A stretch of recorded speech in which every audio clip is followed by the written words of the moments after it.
Hey, I'm glad you're here. So, I wanted to share with you today about strategies for sleep. If you are in psych med withdrawal and sleep has been a problem, please stay tuned because I want to share with you some of the things I learned the hard way about sleep and what can help you through this symptom in psych med withdrawal. I'm Joanna, and I've been healing and recovering from being on medications, and I am now fully healed and functioning and doing well, and I have been sharing what I have learned with others through this channel, and also I meet with people online to help support them through their journeys getting off meds. So I have one-on-ones and groups. You can check all that out in the description in the below the video. So today I wanted to share with you just about what I've learned about sleep, the things that have helped make a difference, and the things that you want to avoid. So we'll just go ahead and get right in. One of the things that happens when you're getting off meds is your body kind of has an accelerated alert system. Like you are in high alert. Your body is taking danger cues. It's very activated. It's very sensitized to any stimulation. And so that's part of why it's hard for our bodies to de-escalate and get into that place of relaxation, rest, and drowsiness. And so what I've found is that cueing your body and doing certain things to like cue your body about being restful can really make a difference. But also mindset can really make a difference. So I'll cover both of those, the mindset stuff that's going to help you and the strategy stuff that's going to help you. So first of all, mindset, something that's so important about sleep is allowing and acceptance, because we can get into these cycles where we're like, well, I need sleep to heal. And so I need myself to go to sleep right now. And then you try to sleep and then you're like, trying to sleep under pressure, and you're like, I can't sleep, so I'm not going to heal. And then you might loop over that and then get really fixated and really focused on forcing yourself to sleep. And so then that can become its own loop, right? So maybe some of you have experienced that. So what you want to do is actually just take your sleeplessness and accept it as part of your healing process, okay? So basically you're going to take the pressure off. It's sort of like, like someone under a gun, you're telling them to relax. They just can't relax, you know what I mean? So you need to like take the pressure off and be like, all right, sleeplessness is part of the process. And so if I'm having a sleepless night, that means that I am going through the healing process. And that's another day done of dealing with sleeplessness. And so if you think of it like that, like you're getting through the number of nights that you have to deal with sleeplessness as a healing symptom, right? Just like someone who has a fever, there's a certain amount of time, like with the flu, it just runs its course. You just got to get through the days of feeling those symptoms and then your body recovers. So think of sleeplessness that way, and insomnia. The trouble to fall asleep is just a symptom that needs to run its course, and so taking it as something to accept and roll with it, it's not going to hurt you. So just you can kind of take the fear and the pressure off. It is not going to hurt you to not be able to sleep right now. It feels like your mind might tell you it's really dangerous that you're not sleeping right now, but actually it's just your body running its course, getting through the withdrawal symptoms, and so it's not going to hurt you that you can't sleep. All right, so that's one of the things, acceptance, allowing, and having your mindset being, that of like the pressure is off, okay? So there we go, that's really important, the mindset piece.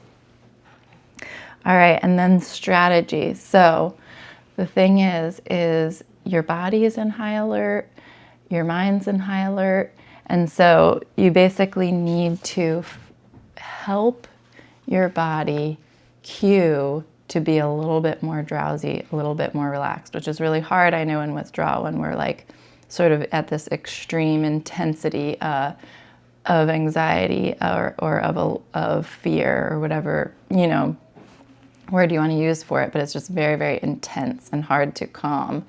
So here's some strategies to use that can help promote that for you. So one thing is screens. If you get off your screen an hour before you go to bed, that's going to help, because light, our bodies activate to light. That's just natural. And so if something is activating for you, if you're in withdrawal, it's going to be super activating. Okay, so light might activate you a lot more to be like, I need to be awake. I need to think about things. I need to figure things out, right? So if you give yourself that buffer of like an hour off your screen with that backlit, light shining in your eyes, that's going to help your body calm down and get drowsy. Okay, also lights in your house. Just start dimming the lights. You might be, in the living room, whatever, out in different parts of your house, but just see if you can use a dimmer light rather than the overhead light. Use like the smaller lamp, if there's a way to use the smaller lamp in the room, so it's just kind of dim in the room. And that might feel a little bit annoying, but that's actually going to help cue your body that it's the end of the day. It's time to calm down. It's time to de-escalate. And that's going to help you have some more of that drowsy feeling. Okay, and the other one is sugar.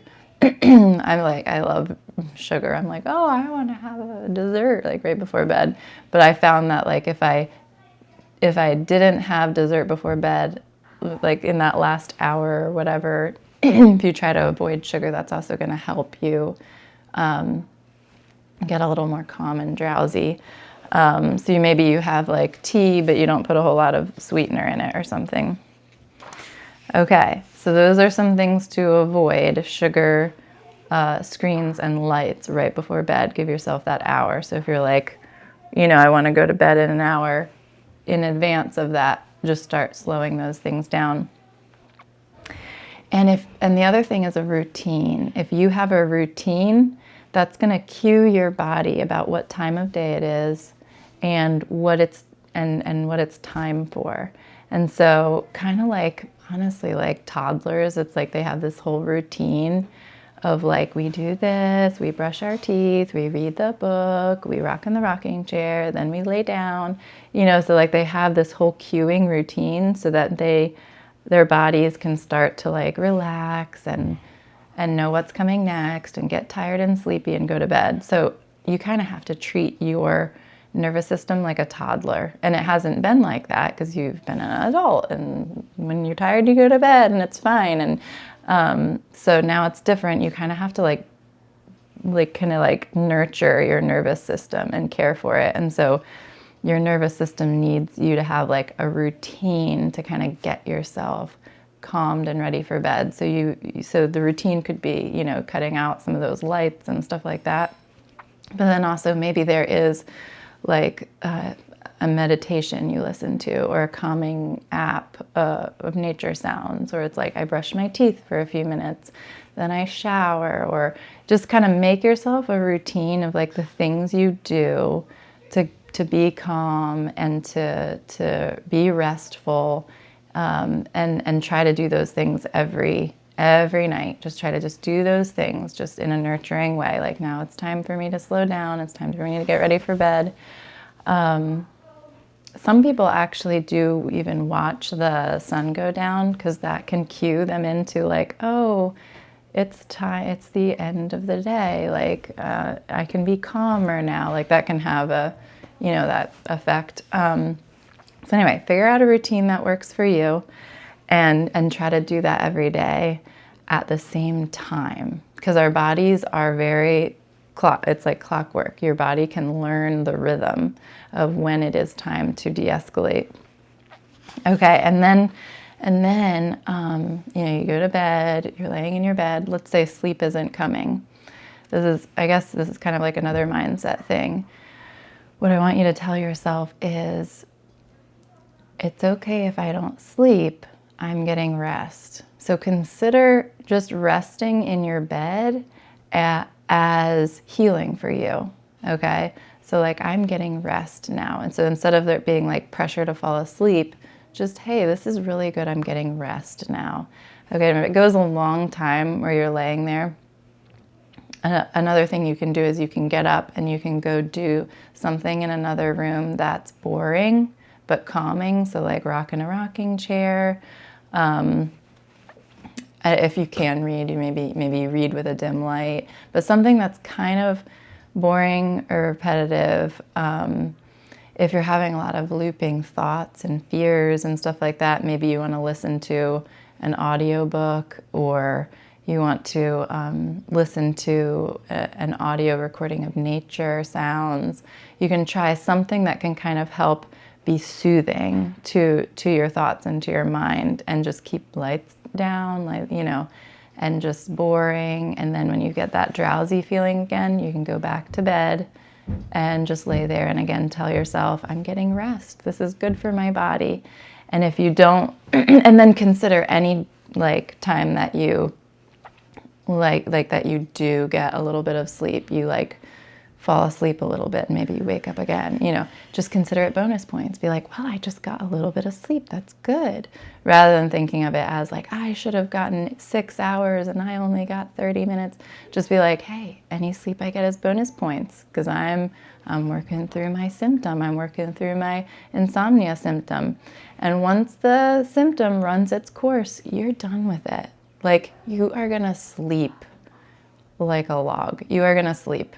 And so don't be afraid that oh, because I'm not sleeping, I won't heal. Oh, because I'm not sleeping, I'll never sleep. I know it's normal. That's part of withdrawal, to have those looping, fearful thoughts. But I'm just here to reassure you that you're going to sleep again, and you're going to sleep well, and you're going to wake up rested, and you're going to wake up refreshed. All that's going to come back. Your nervous system is just really sensitized right now. And so these are some tips and tricks to just kind of help you nurture that healing along. But it's going to happen. It's going to come. And so just give it time. These are just some of the things, tips and tricks you can try. And then, yeah, those are the main things I have to share today about sleep. If you have any other questions or comments, feel free to comment below. I'd love to hear. I love to just share anything that might be helpful for you as you're going through this healing process. And yeah, I love to be able to meet with you, to support you in any way I can. So if you're interested in meeting, just feel free to check that out on the website. I have my calendar with one-on-one times and group times. And most of all, just know that this too shall pass. Your body's going to figure out how to sleep again. You're going to feel the natural drowsy. You're going to get solid nights of sleep. And you're going to wake up refreshed again. It's going to happen. You're going to wake up feeling normal one day. So that's my hope for you. So just hang in there if it's feeling rough, and just know it's going to get better, and I'm here to support you. All right, we'll talk to you soon.